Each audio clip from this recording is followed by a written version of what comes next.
2h10. Vamos a Brasília agora. O Márcio Rocha está na linha com a gente para falar a respeito da provável tramitação do PL da anistia, né? Com muita gente da base do governo assinando o requerimento para urgência, não é, Márcio? Boa tarde para você.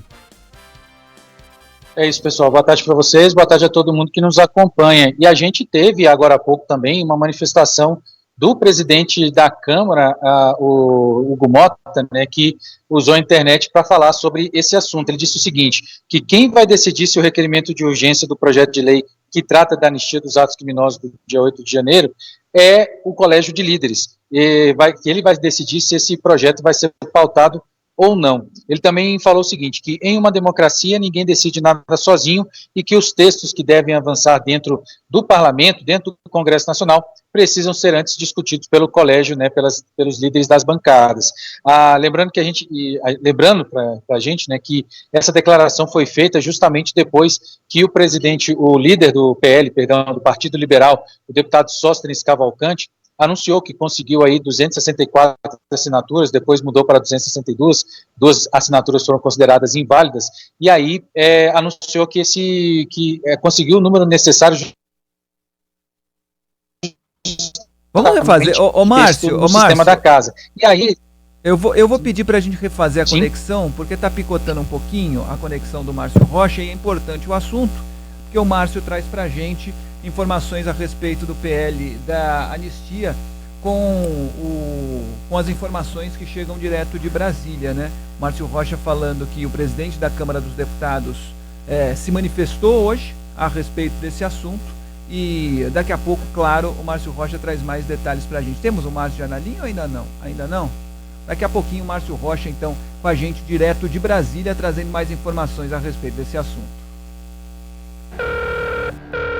Alô? Alô, senhora? Recebemos um sinal do seu sistema de alarme Verisuri. Foi alguém conhecido? Não, tô sozinha, por quê? Detectamos uma invasão, mas não se preocupe, já acionamos a polícia. Como assim? O que eu faço? Verifique se as portas estão trancadas e procure um lugar seguro. Em 2024, a Verisuri impediu mais de 6.200 tentativas de invasão. Verisuri, protegemos o que realmente importa. Ligue agora para 0800 1010 360 ou acesse verisuri.com.br.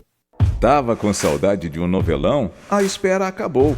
A Band TV traz pra você Beleza Fatal. Camila Pitanga, Giovanna Antonelli, Camila Queiroz e grande elenco numa trama envolvente, com reviravolta, vingança e briga por poder. Mergulhe nessa história com a gente. Beleza Fatal, de segunda a sexta, às 8h30 da noite, na Band TV. Já disponível no streaming da Max.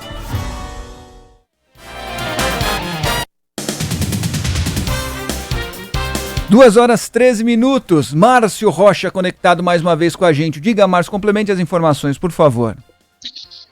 Pois é, pessoal, só para lembrar que o presidente da Câmara, Hugo Mota, usou a internet justamente para se manifestar em relação a esse projeto da anistia, que ele falou o seguinte, que ninguém decide, numa democracia, ninguém decide sozinho, e que pautas que devem avançar dentro do Congresso Nacional devem ser discutidas primeiro no Colégio de Líderes, e aí é o que ele reforçou, né, o que ele já tinha dito anteriormente. E essa declaração, como eu estava dizendo, foi feita depois que o líder do Partido Liberal, o deputado Sóstenes Cavalcante, afirmou, né, que já tinha conseguido as assinaturas necessárias. Ele afirmou inicialmente que eram 264, depois reduziu para 262, porque 2 assinaturas foram consideradas inválidas. E aí, segundo o Hugo Mota, né, que ainda não decidiu quando esse texto vai ser pautado, né, para votação, exatamente por causa disso, dele não saber exatamente quando que ele vai pautar esse projeto, que o PL, o Partido Liberal, né, partido liderado por Sóstenes Cavalcante, estuda a possibilidade de apresentar um texto mais brando, um texto mais ameno, justamente para convencer o presidente da Câmara de pautar essa proposta. Agora há pouco, depois que Hugo Mota fez essa postagem, colocou essa mensagem na internet falando do projeto da anistia, quem se manifestou foi justamente Sóstenes Cavalcante, falando o seguinte, que a democracia é um processo legislativo, não é decisiva ou monocrática de um só. O presidente da Câmara, no caso, né, tem atribuições, mas decisões mais importantes ou são pelo Colégio de Líderes ou muito mais facilmente pela maioria da casa, o que aconteceu justamente com o PL da anistia, né? 262, assinaturas já foram recolhidas pelo Sóstenes Cavalcante, por isso ele faz ainda mais pressão para que esse projeto seja pautado dentro da Câmara dos Deputados. A gente lembra também que esse texto, do jeito que ele está, e sem ser o que o PL disse que vai apresentar depois um pouco mais ameno, esse que está sendo discutido agora, ele trata do seguinte: a anistia seria concedida para todos os que tenham participado de manifestações em qualquer lugar do território nacional a partir do dia 30 de outubro de 2022 ao dia da entrada em vigor da lei. E não somente isso, também perdoa as dívidas, as multas que foram aplicadas pela Justiça por causa dessas manifestações, tanto na Justiça Comum quanto também na Justiça Eleitoral. É importante, só para a gente finalizar, que é importante falar essa questão das assinaturas, porque pelo regimento interno da Casa, da Câmara dos Deputados, eram necessárias 257 e conseguiu 262, e quando esse projeto foi protocolado, não podem mais ser retiradas as assinaturas de quem já assinou esse requerimento de urgência. Então, a bola agora está com o Hugo Mota, que, só para a gente encerrar, está passando a semana fora aqui de Brasília, segundo a assessoria, em uma viagem particular. Então, essa decisão de Hugo Mota só deve ser feita na próxima semana, depois do feriado de Páscoa. Inclusive, a reunião de líderes, do Colégio de Líderes, para discutir esse assunto, só deve ser marcada mesmo para a semana que vem. E a gente segue acompanhando aqui de Brasília. Muito bem, obrigado, Márcio Rocha, com as informações da Capital Federal. Bom trabalho para você.